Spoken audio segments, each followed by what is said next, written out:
Good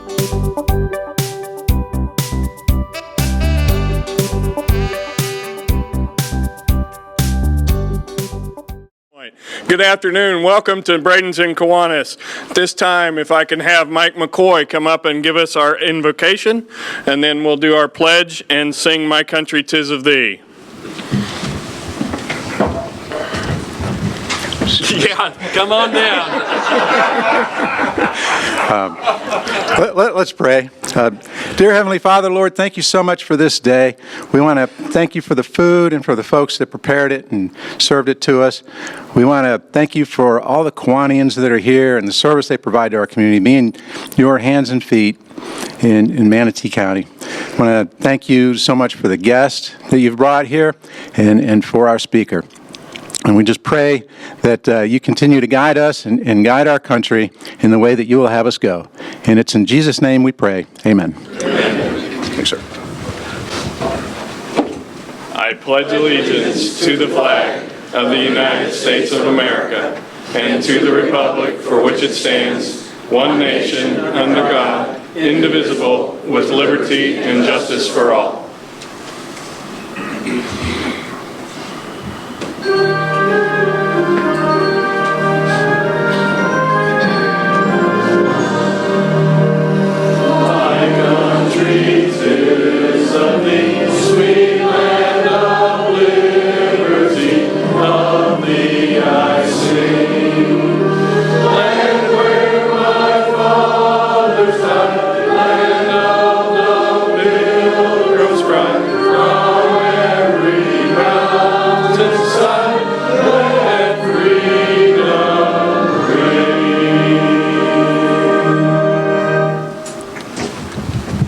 You may be seated. And we'll work on this during the break because I'm sure our guest speaker doesn't want to go like this all day.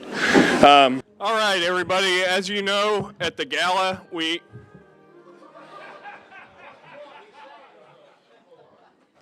I guess we're going to sing again.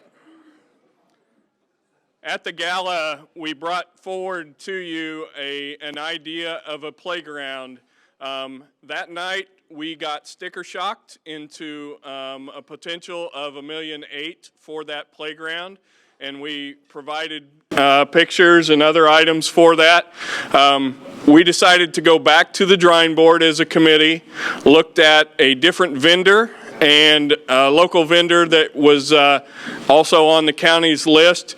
We scaled back our ideas just a little bit, and we have come up with an idea for right around $800,000 at this point. So you guys have already committed $500,000. We're going to be coming to the club, I believe next week is what I want to do. We're going to put out videos of the revised look of the playground. We're going to ask that the club authorize us to stopgap or fast forward the additional $300,000 to get the project moving. The county will not go forward with the project until it is fully funded, so we are going to be raising funds as we go along here this summer. But to get that project off the ground, we want to make sure that we have that money in hand and go forward. So we'll be asking next week for an additional $300,000 from the foundation if the club will approve that. So we'll probably put an article in the newsletter this next week, as well as then bringing forward the playground idea that we have here. I think that is all we have for now. I want to thank the Playground Committee. If you guys that are on the committee that are here would please stand and be recognized for your hard work on this. Kent, Jane, Susan, Ron, myself and Danielle Crawford have been working on this, and we think we've got a really neat idea to move forward, but it does need to be fully funded before we go forward. How long will it take to build? They have told us 4 to 5 months, so we are hoping to try and get it in before the end of the calendar year at this point, if we get moving sooner than later on this. Okay? At this time, we'll take about 5-minute break for some networking, and then we'll be back at 12:30 for our program. Thank you.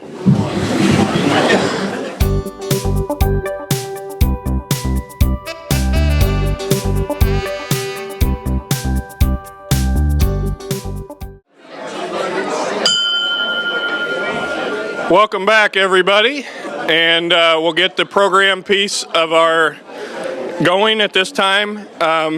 Instead of announcing 35 guests that we have today, I'd like to have all the elected officials please stand up.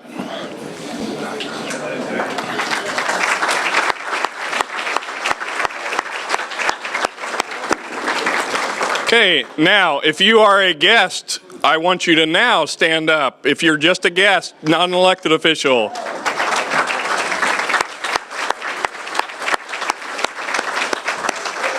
Thank you all for coming today. Hope you enjoy the program and get a lot out of it. We do have trivia from last week. The question that I was given was, what was that, Janine? What did you want asked? Who was the president at the time that Janine first spoke to the Kiwanis Club? Me. Dave Bassett wins on himself. I waited for somebody to say something. So it looks like a Madison's gift card for you.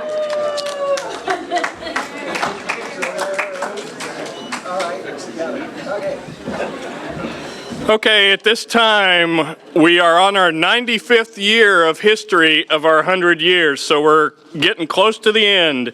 At this time, Your Honor, Judge Heather Doyle, please join us in front in our special chair.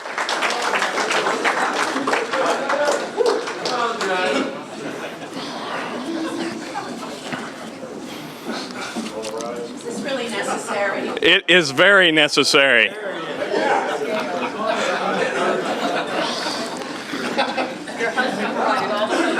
Yes, as we continue studying the 100 years of Bradenton Kiwanis Club, we left off in 2017. We were still cleaning up from Hurricane Irma. Even then, they were thinking about whether a fourth bridge is needed across the Manatee River to relieve the traffic congestion. Are we at 6 or 7 now? And of course, let's review the number of homicides for the year, since we're talking about Heather today. I have no idea what that means. What else happened during this time? On September 26th, Heather Doyle was sworn in as the 2017-2018 president of the Bradenton Kiwanis Club. As the new Chief Assistant State Attorney in Manatee County, she was well prepared. President Doyle emphasized her theme of going back to basics, serving the children of Manatee County. How did Heather become this entertaining, funny, and distinguished leader who became the president of the club and who is now known as Your Honor? Let's find out together. Heather was born in Ridgewood, New Jersey, to Richard and Terry Franco. 4 years later, her brother Scott was born. When she was in 3rd grade, her family moved to a small town in upstate New York on the Hudson River. Her father worked in the family's sand and stone business, and her mother was a preschool teacher. Heather is an outstanding athlete. We have multiple outstanding athletes here, don't we? She was the point guard and co-captain of the girls' basketball team. Was that in the 3rd grade? Received a Regents diploma and inducted in, she was also a scholar, I was supposed to do that. At graduation, she received a Regents diploma and inducted into the National Honor Society. She had a plan for herself. She attended the University at Albany in New York and studied criminal justice with an eye to becoming a criminal lawyer in the future. She also had a part-time job at a local Italian restaurant to help pay college expenses. Another familiar strain with Janine. While at college, Heather and friends started their own sorority, Delta Delta Sigma, which had a healthier outlook on Greek life, which is still active at the college to this day. Heather graduated magna cum laude and Phi Beta Kappa from college and set her sights on a law school in a much warmer climate.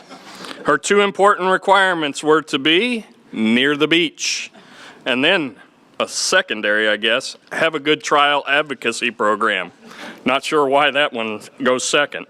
Stetson University College of Law had both, and in 1997, she began her first year. During her time in law school, she clerked for 2 civil law firms. She also clerked at the state attorney's office in Sarasota. It was there that she fell in love with trial work and criminal law. She was hooked. Heather graduated Stetson with honors, and after passing the bar exam in 2000, began working at the state attorney's office in the Bradenton office, first in the misdemeanor division and then in the juvenile division. Then Heather advanced into felonies and then to become a division chief. Finally, in 2017, she became the first female chief assistant state attorney in the history of the 12th Circuit, supervising lawyers and employees in Manatee and DeSoto counties. Wow, let's give her a hand for that. Heather was also the prosecutor for the drug court program and Turn Your Life Around, a treatment court dedicated to assist women who are victims of prostitution and human trafficking. She also led a team to start a program to treat those with drug and mental health issues. Heather believes in giving people another chance by treating whatever has caused them to break the law. Personally, Heather feels her best decision occurred when she married the love of her life, Jeff Doyle, and then in 2008, when they were blessed with their only child, Caroline Faith. Their family became very complete after they adopted their 2 rescues, Frosty and Maddie. Throughout her 19-year tenure at the state attorney's office, Heather was involved in her local community in many ways. You name it, she's in it. Heather's year as president was fun because she's so entertaining, an outstanding speaker who thinks on her feet like a good trial attorney, and charms every member of an audience with her outgoing and animated personality and sense of humor. You have now completed your jury duty. But what else happened? So you have to stay here for a little while. On November 10th, 2017, at the Veterans Appreciation Luncheon, the keynote speaker, Commander Brad Smith, spoke about his experiences as a prisoner of war for 7 years at the Hanoi Hilton in North Vietnam. It was shocking and compelling. Then on November 14th, at the Farm City Week luncheon, Cattleman Mitchell John was named as the 2017 Agriculturist of the Year. In 2018, the Manatee County Fair celebrated good food, good rides, and good times. Our member Larry Bussell was recognized as the Distinguished Citizen of the Year. Cliff Walters was recognized with the first Bob Bartz Award. The club was recognized as a champion by the Manatee County Take Stock in Children program. Diana Davis was recognizing our guests.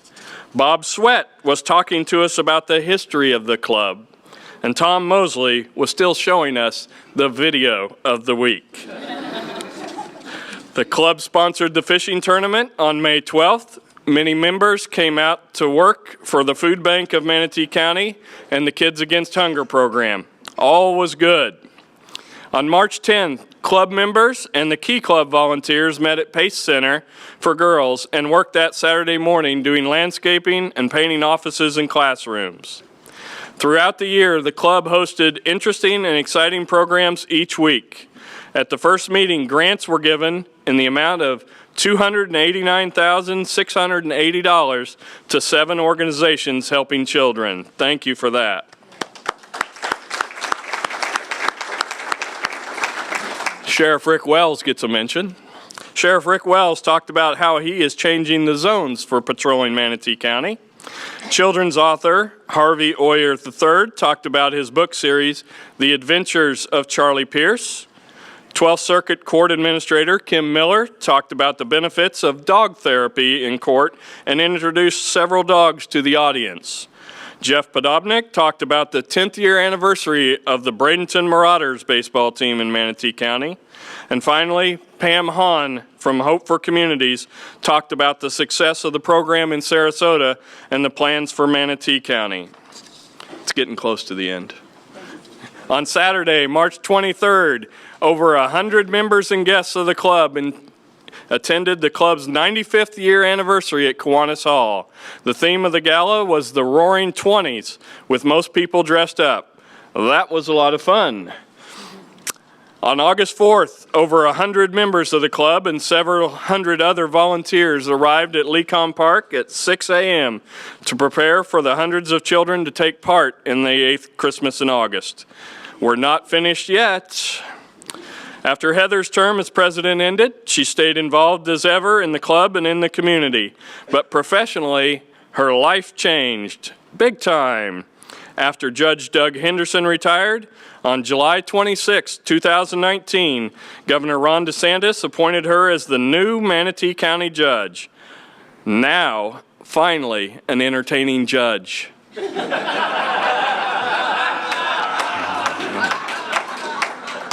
At that time, Judge Heather Doyle became the first female member of the club to be a judge. Since then, she's recruited several of her colleagues to join the club. Will you be recognized? Wave your hands.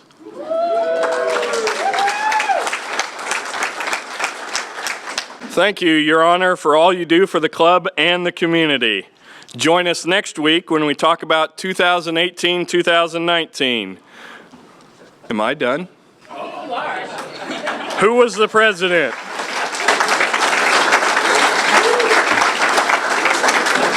The next president puts out a lot of fires. That's all we need to know. All right, what you're all here for, I will have Ray Bellamy come up and introduce our guest speaker.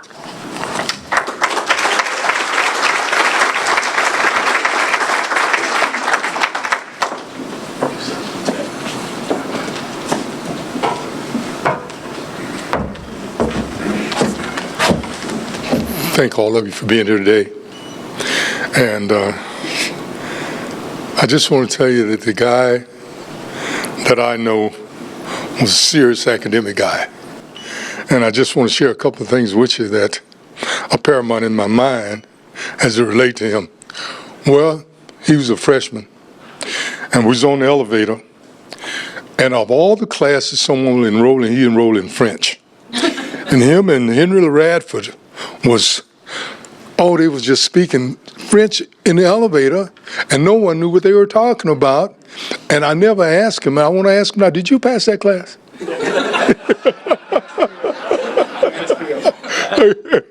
And then the other thing we did is he has a degree in biology and chemistry.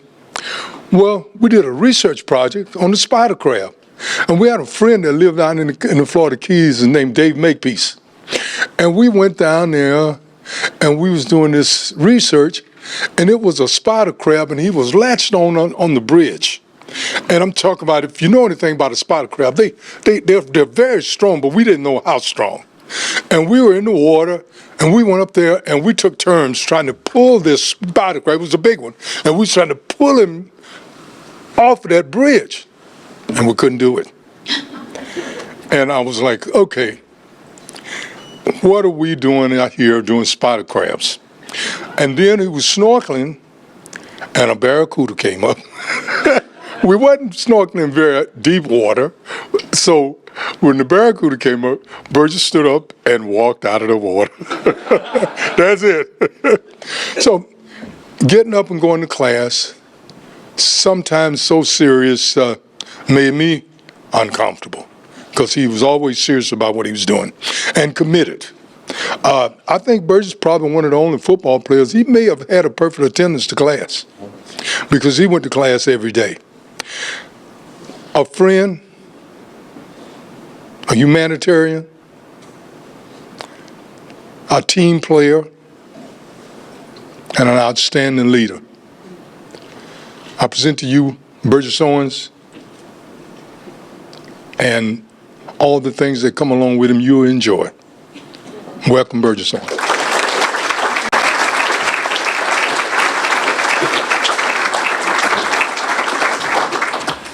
Thanks, Raybo. Well, how you guys doing? We've been talking about this for months. I think maybe last year we started talking about it coming through, and so it's kind of nice to finally be here. I want to first of all thank each and every one of you. You know, it's we have a beautiful country, remarkable history, and a great future. It is based on folks like yourself. It's really not DC that defines our culture. It's men and women who get up every single day to do their very best. They build their businesses. They build their families. They commit to a legacy. Judge, where's the judge? Where'd she go? Did she leave? Thank you so much. That's representative of kind of how we thrive, to do the best we can in whatever profession we might have. And the goal is to leave a legacy for our kids that they can be proud of us. So I want to thank you guys for your good heart, the service heart. I was blessed to be raised in Tallahassee, Florida. Blessed to be raised at a time that we were not integrated. We're a segregated community. And I say that because I look back, that though we were not assimilating as a nation, every single community had one thing in common. We loved being Americans. We believed in meritocracy. We believed if we do our very best and we shine, that we will gain the respect of others. And my community was at the very best at that. I had a chance to see it live, being raised by a remarkable family. To see that actually, when you think about what makes our country the great country it is, it's really defined in 4 words. And I saw that in the community I grew up in. And I want you guys to always remember this. It's 4 words that define our culture, define our future, and what we're fighting for today. Because there's an ideology that hates these 4 words: faith, family, the free market, and education. It's really that simple.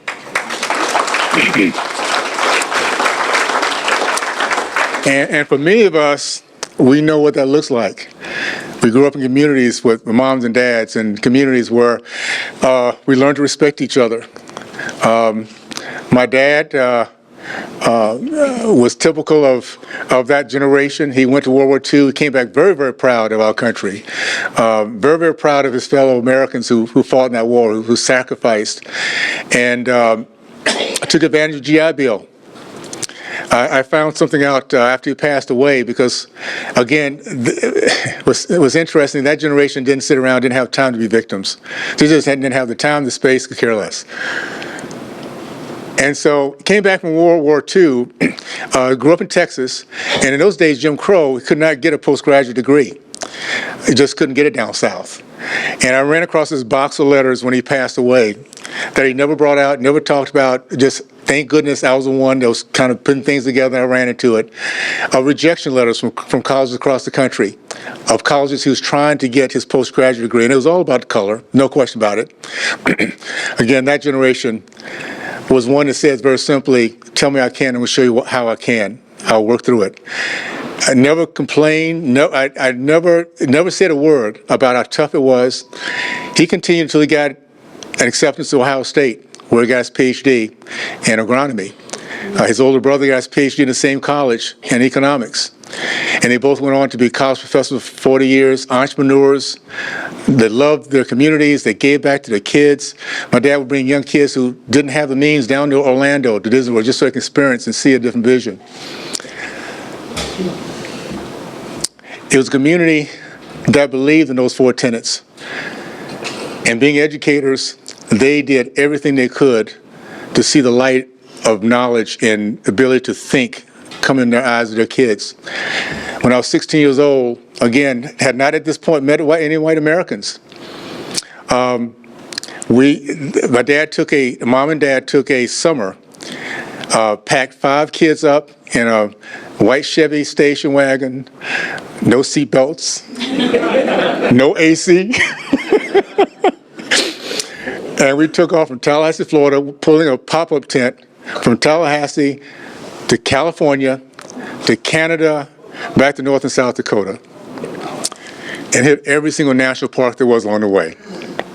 Today, I can tell you, I know exactly what a stalagmite is because we stopped in Carvalho's cabin and I saw it for the first time. That's our country's all about. We're a country that the generations in the past have always done their best to make sure the next generation stands on their shoulders, have a much better way, much better future, much better hope. And we are the country that looks to find its better self. We're the country that not only said in its Constitution that we are equal, but we're working to become a more perfect union. And we've done that from generation after generation after generation. What we need to make sure is we fight to make sure our kids, the next generation, understands what it took to get us here. We're in a fight, my friends. And I'll say this, sometimes it takes a lot of tough times to understand and see that. And our tough times in this era was COVID. The tough times of my dad's generation was Pearl Harbor. My kids, when they were growing up, the tough times was 9/11. But it's a time that we pump our brakes a little bit and realize that we've been living in a little freedom bubble, which we deserve and we worked hard to do. Freedom bubble, very simply, is who we are. We're the country of dreams. We're the country that is positive and hopeful about what the future can be like. So we think about our family, we think about our businesses, we think about our community, and we're all in with optimism. Well, while we're in that little freedom bubble, what we don't realize is always evil standing on the outside of that bubble. And that freedom, that evil, wants to destroy everything we stand for. And we're finding out now, coming out of COVID, that we've been fighting an evil. An evil that says one day we wake up, we can't go to church, we can't open our businesses. If you're small, if you're big, go for it. If you want to run a marijuana shop, go for it. But a small business owner who wants to just wake up every single day, go to work, pay his employees, and build their dreams, no, you're shut down. And we find out our kids are being indoctrinated. Well, my friends, because of that, we're now awake. And I'll say this, I have so much confidence in the American people. I think the most powerful 3 words in the history of mankind are we the people. It's a commandment, it's a promise that when we're one, there's nothing that can defeat us. So we're having conversations today that we would not have had if not been for COVID. Right now, I'm on the Education Workforce Committee, the ranking member for higher education. I'm also in the subcommittee for pre-K through 12. So I'm blessed that the one thing that I knew I wanted to do, never thought I'd be a politician, never thought I'd even have the desire to, but now that I am, now that I'm here, I'm part of the complete supply chain for our kids, making sure they are growing up excited about their future like I was, hopeful, ready to fight for freedom, because I understand what freedom is, and having empathy for their fellow Americans, not just for themselves. We have a fight ahead of us. I'll just say this. Let's do our very best to make sure that we, the people, know our history. Let's make sure our kids are not cut off from knowing those who came before us. It was Karl Marx who said the first battleground is the rewriting of history. Why would the evil Marxists, those who hate God, who hate family, who hate the free market, who hate education, our kids for hope, why would they want to steal our history? Well, if you steal American history, you're stealing pride in our past, appreciation for our present, and a vision for our future. Imagine you being stripped of your history. Would you be sitting here today? Would you have the visions you have today, the confidence because you've overcome so much, the growth that you've had, and the hope you can give to others because of what you've come through? No, we wouldn't. History is everything. It's our future. In the hard left, those who hide behind good people, those who hide behind good Democrats, good Republicans, those who say they truly want people to succeed while they destroy them, destroy their hopes and dreams, we're finally pointing to who they are. And my goal, very simply, is this. The proud history that I learned growing up, I would be blessed if our kids could have a taste of that. Let me tell you something you guys have not heard about, and I'm going to open up for questions. Here's a little bit of history that Americans have not been taught on purpose.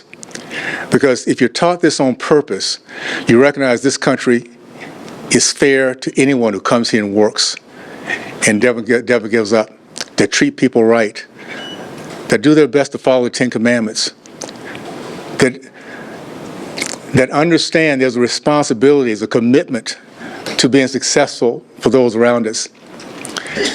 My community grew up with those tenets: faith, family, free market education. It was our gateway. It was our way to make sure that we were respected by every other race. And by the way, every other race was doing the same thing. Whether it be Italian, German, Jewish, it didn't matter. We were not assimilating, but boy, we knew one thing for sure. We wanted to be looked at as Americans, period. So we leaned in hard to these four tenets. The 1940s, 50s, and 60s, I'll tell you something you've never heard before. It was the black community that led our country in the growth of the middle class. It was the black community that led our country in men matriculating from college, because that was our gateway. And we were taught coming through school by our teachers, by our parents, by all around us, you will go to the next level. You will educate yourself. You will provide a good example for those in our community. It was the black community that led our country in commitment to marriage. Up to 1970, black women had a higher percentage of marriage than white women did, because we believed in God. We believed in the family. And if there was any man that would not commit to his family, he was not looked at as a man, period. He was not respected. He was not lifted up. He was not going to be a leader in our community if he couldn't take care of his family and did everything he could to have a good name. And last but not least, we led our country percentage of business ownership. And why is that important? Why is that important? You see, up until I was 16 years old, the only business owners I saw were black. Baker's Pharmacy, Speed Grocery Store, Perkins Service Station, a hospital of black doctors and black nurses, engineers, plumbers. And you know what the message was from each one of those successful people? You live in America, young man.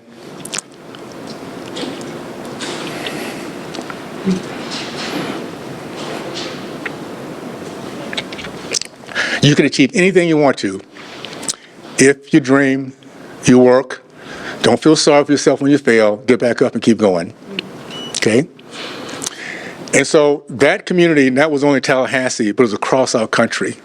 My cousins in Texas, my cousins in D.C., my cousins in California. Remarkable, think about this, when an income stays in the community, it doesn't leave it, it just stays there. It blesses that entire community over and over and over again. This middle class just continues to bubble up. It is the middle class that is the greatest threat to the hard left. The middle class produces a remarkable, the middle class is produced and powered by business ownership. And the bigger that middle class is, the more empathy is there, the more faith is there, the more hard work, the more they have a belief, and the kids need to have a good name when they come through. The more moms and dads work together to succeed. That's that middle class. And that middle class is a big threat to elitists, because that little middle class also doesn't want to be dependent on anybody. It's very self-sufficient. So what does the hard left, the Marxists and leftists do, the Marxists do? They destroy business ownership, capitalism, so they can shrink the middle class. And the more they shrink that middle class, the bigger the elite group and the bigger the dependency group. The more people that are hopeless, waiting for somebody to tell them what to do next, waiting for people to take from others so they can have, because they don't feel they can do it themselves. That's the fight we're having. And that's why it's so important to keep doing what you're doing. It's normal, everyday Americans. Just go out and do your part, and it all adds up. I'm going to leave one last little Raider story, if you guys don't mind. Okay. By the way, for the youngsters in the room here, I played with the Raiders back when they used to win all the time.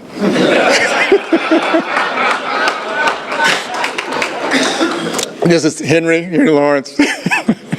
and I say this all the time, but I've never had a chance to say this when one of my former teammates was in the room. It was a motley crew, the Raiders. It was a place of second chances where you've already blown your first one, and this is the last place if you're going to make it happen. And Al Davis had this culture, it was just so cool. So, to give you an idea of the character of our team, I'm going to give you a couple names. Killer, the Ghost, Kick Him in the Head, the Assassin, Dr. Death, Spike. Oh my goodness. Am I missing anybody? Angus, okay, yeah. Now I was one of the quiet, shy guys, so I just came on the team. My nickname was number 44. It doesn't leave a whole lot of imagination there, right? But let me tell you what happened the year that we won. First of all, it was supposed to be a rebuilding year. They had just gotten rid of a lot of guys. The Snake, they gotten rid of Snake. The Ghost, they gotten rid of Ghost. The Assassin, they trade these guys off. It was supposed to be rebuilding. And about 3 or 4 or 5 games of the season, we were not looking good. Just lost our first team quarterback, Pastorini. Jim Plunkett was coming on board. He hadn't been tested. We had a meeting. And the meeting might have gone on for hours. The decision was this: we're going to play 1 week at a time. It's the first time that I've heard in my mind the word Super Bowl. I had never heard a team talk about Super Bowl, particularly when we were starting off. 1 week at a time. Well, we continued that process on until we got to that point as underdogs. We went into this season as underdogs. We went into the playoffs as underdogs. For the first time since high school, my first winning season, first time since high school, first playoff game. And I remember standing in that locker room, looking around, seeing my buddies, thinking in my mind, I cannot believe I am sitting here with these guys. This is surreal to me. No, I mean, I was about to quit the year before. I was so frustrated with the losing that I've been going through with the University of Miami, with the Jets, which are doing the same things now they did back 40 years ago. Nothing's changed there. And here I am with the Raiders. These guys I have so much respect for. I was a very shy guy, so I did go around and thank a couple guys. Jim Plunkett, I thanked Lester Hayes, Stickum, the Twos. I wish I'd gotten up on a stand, on a chair, and said, thank you guys, but I just didn't have the confidence to do those in those days. Here's my point, though. What made that team what it was that we decided that once you step your foot on the field, no matter what position it was, you gave everything you had. Whether it be a Ray Guy who would kick, he was a punter, he would kick from our 10-yard line to the other team's 10-yard line. Whether it be a Jim Plunkett and a Branch who just come up with the right play at the right time. Whether it be a Aaron Mathis was a punt returner. In other words, whatever your position was, you do your very best and leave nothing on the field. That's where we are today. Every one of us have a position. Every one of us have a cause, a personality, a way of giving back to our nation. And now's the time to put everything on the field. We do that as a people. We just win, baby. It's going to happen. So I'm excited about where we are. I've never been more excited, to be honest with you, because I now see us talking like we never have before because of COVID. And again, once we start talking, we start communicating, we can agree to disagree respectfully. And those of us who want our country to move forward will do that. Those crazies will not. They don't want us to talk. They want to fight. They want to divide. So let's not let them do that to us, okay? Okay, so let's do this. Let's just open up for some questions. Let me just give you a quick warning, okay? Can I do this? If there's any NFL projections or guests that you want me to give you, let me just tell you a little bit about my experience. I retired in 1983. They stopped paying me right in 1983. I stopped caring about NFL right around 1983. So I don't know who's going to win the next Super Bowl. I hear Aaron Rodgers now might be going with the Jets. I heard that last night. Anyways, just know that's not my area of expertise, okay? I think I'll win the back. Thank you for your words, Congressman Owens. So inspired. If you had an opportunity to have every single politician in one room, local, state, and federal. What would be your advice for them to walk away? Trust the American people.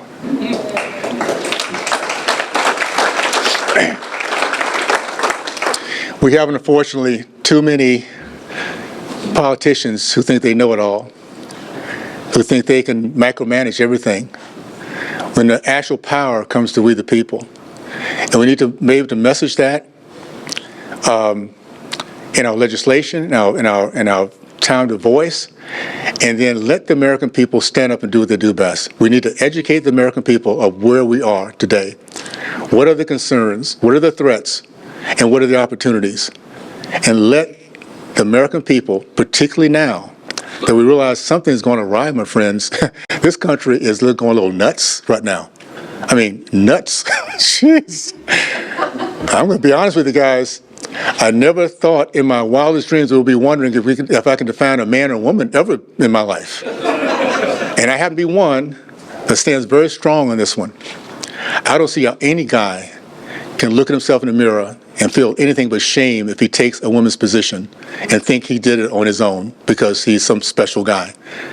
I'm going to tell you, I don't pull back on that one, my friends. We need to respect womanhood, period. Okay, one last thing. I was taught this. If you want to be a respectful, successful young man, do these few things. Love God, country, family, respect women, and authority. I tell young men, if you want to be successful, you want to have respect, do that. I tell young ladies, if you want to be happy, find a man who believes that. Love God, family, country, respect women, and authority. Anything that goes against that, what's happening today, we need to stand up against, my friends. We cannot be cowards on this one. Our culture depends on us standing up for what's right. Whether it's popular or not, it doesn't matter. That's what Americans always been about, standing for what's right. So, anyway, go ahead, you have a question? Can you tell us about second chance for youth? Second chance for youth, I will do that. I never, ever thought I'd be a politician, never did. Quick background. Finished NFL, had a very successful career there. Left very, very confident, very cocky, started a business, failed in the 9 years, lost everything. Found myself in a one-bedroom apartment with 4 kids, trying to figure out what in the world just happened. But I had this message come to me at that moment. This is for your good. It's going to work out okay. Was a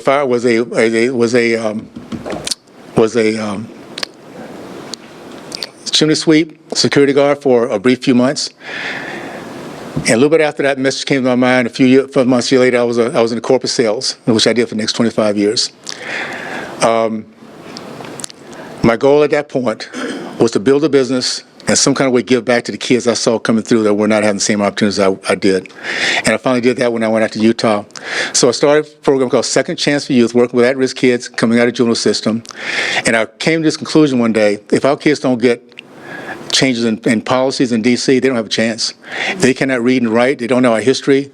They don't realize what was given for them to be in the position. They will never, ever be able to produce. So I decided to run for Congress. And to say the least, now to be in a position where I can not only help those kids, but on a national basis, being on the committees that can help in that area, it's been kind of cool. So I'm very excited about that. And I think my time is coming to an end. So thank you, my friends. Appreciate everything you do. And again, I want to thank the Congressman for coming here. It was a great honor to have you here. Our Bradenton Kiwanis tradition is to give a ruler to measure your future success. You have had great successes in the past, and we wish you great success in the future. And thank you for all your words of wisdom. Thank you so much. I appreciate it. Thank you.